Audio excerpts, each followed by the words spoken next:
जय श्री कृष्ण।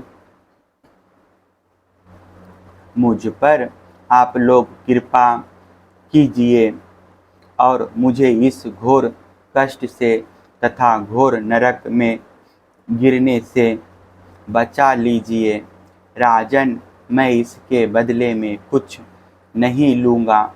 यह कहकर गाय का स्वामी चला गया। तुम इसके बदले में 1,00,000 ही नहीं 10,000 गौएं और दे दो भी मैं लेने का नहीं। इस प्रकार कहकर दूसरा ब्राह्मण भी चला गया। देवाधिदेव जगदीश्वर इसके बाद आयु समाप्त होने पर यमराज के दूत आए और मुझे यमपुरी ले गए। वहाँ यमराज ने मुझसे पूछा, राजन, तुम पहले अपने पापा का फल भोगना चाहते हो या पुण्य का? तुम्हारे दान और धर्म के फलस्वरूप तुम्हें ऐसा तेजस्वी लोक प्राप्त होने वाला है जिसकी कोई सीमा ही नहीं है। भगवान, तब मैंने यमराज से कहा, देव, पहले मैं अपने पाप का फल भोगना चाहता हूँ। और उसी क्षण यमराज ने कहा, तुम गिर जाओ।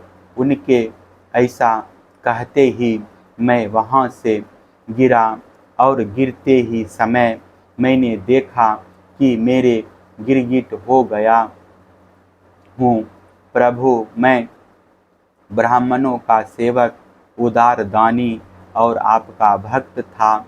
मुझे इस बात की उत्कट अभिलाषा थी कि किसी प्रकार आपके दर्शन हो जाए। इस प्रकार आपकी कृपा से मेरे पूर्व जन्मों की स्मृति नष्ट न हुई।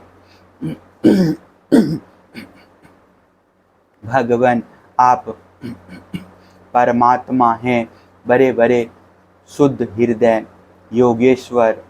उपनिषदों की दृष्टि से, अभेदित दृष्टि से अपने हृदय में आपका ध्यान करते रहते हैं। इंद्रियातीत परमात्मन साक्षात आप मेरे नेत्रों के सामने कैसे आ गए? क्योंकि मैं तो अनेक प्रकार के व्यसनों, दुखद कर्मों से फंसकर अंधा हो रहा था। आपका दर्शन तो तब होता है जब संसार के चक्कर से छुटकारा मिलने का समय आता है। देवताओं के भी आराध्य देव पुरुषोत्तम गोविंद आप ही व्यक्त और अव्यक्त जगत तथा जीवों के स्वामी हैं। अविनाशी अच्युत आपकी कीर्ति पवित्र है। अंतर्यामी नारायण आप ही समस्त वृत्तियों और इंद्रियों के स्वामी हैं।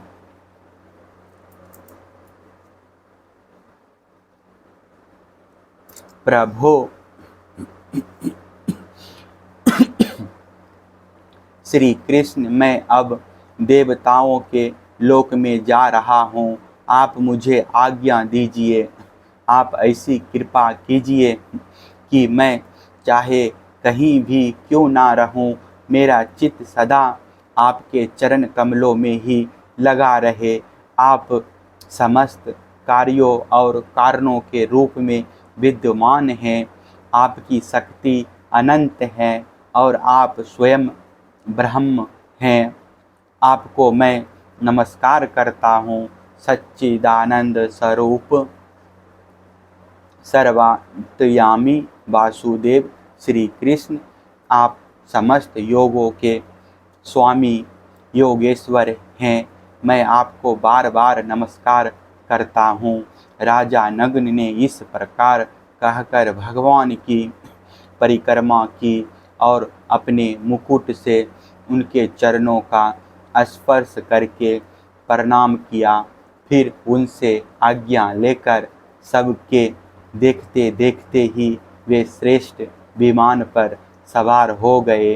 राजा नग्न के चले जाने पर ब्राह्मणों के परम प्रेमी धर्म के आधार देवकी नंदन भगवान श्री कृष्ण ने क्षत्रियों को शिक्षा देने के लिए वहां उपस्थित अपने कुटुंब के लोगों से कहा, जो लोग अग्नि के समान तेजस्वी हैं वे भी ब्राह्मणों का थोड़े से थोड़ा धन हड़प कर नहीं पचा सकते।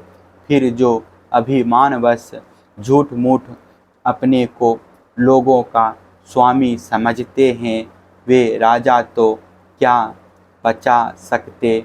मैं हलाहल विष को विष नहीं मानता क्योंकि उसकी चिकित्सा होती है। वस्तुतः ब्राह्मणों का धन ही परम विष है। उसको पचा लेने के लिए पृथ्वी में कोई औषध कोई उपाय नहीं है।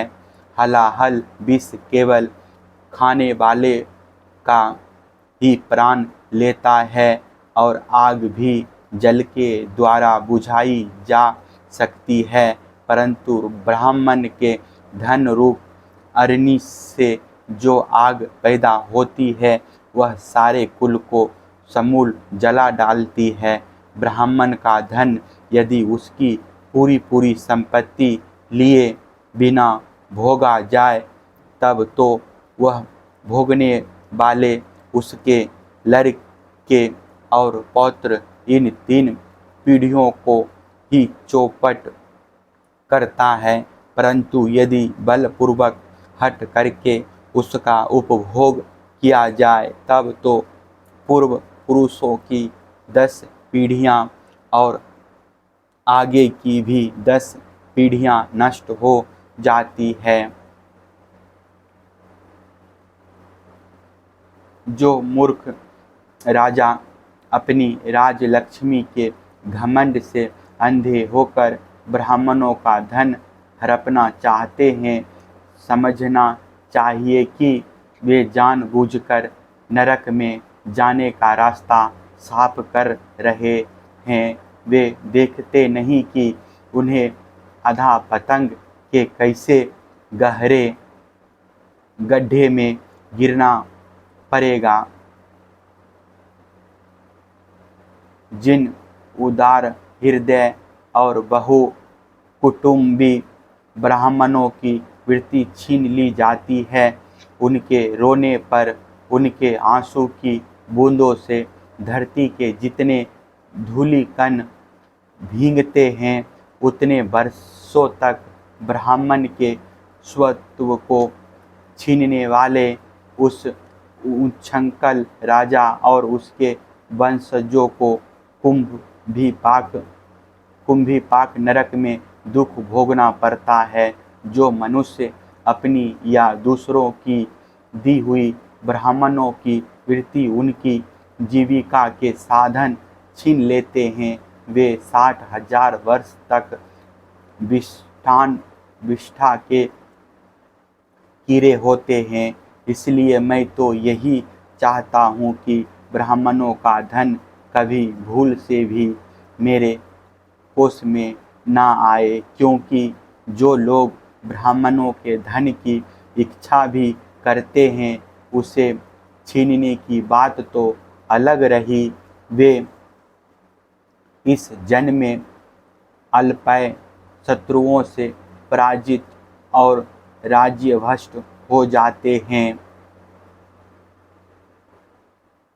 और मृत्यु के बाद भी वे दूसरों को कष्ट देने वाले सांप ही होते हैं। इसलिए मेरे आत्मियों, यदि ब्राह्मण अपराध करे तो भी उसे द्वेष मत करो, वह मार ही क्यों ना बैठे या बहुत सी गालियाँ या श्राप ही क्यों ना दे, उसे तुम लोग सदा नमस्कार ही करो। जिस प्रकार मैं बड़ी सावधानी से तीनों समय ब्राह्मणों को प्रणाम करता हूँ, वैसे ही तुम लोग भी किया करो। जो मेरी इस आज्ञा का उल्लंघन करेगा उसे मैं क्षमा नहीं करूँगा, दंड दूंगा। यदि ब्राह्मण के धन का अपहरण हो जाए तो वह अपहत धन उस अपहरण करने वाले को अनजान में उसके द्वारा यह अपराध हुआ हो तो भी अधः पतंग के गड्ढे में डाल देता है। जैसे ब्राह्मण की गाय ने अनजाने में उसे लेने वाले राजा नृग को नरक में डाल दिया था। परीक्षित, समस्त लोगों को पवित्र करने वाले भगवान श्री कृष्ण द्वारकावासियों को इस प्रकार उपदेश देकर अपने महल में चले गए।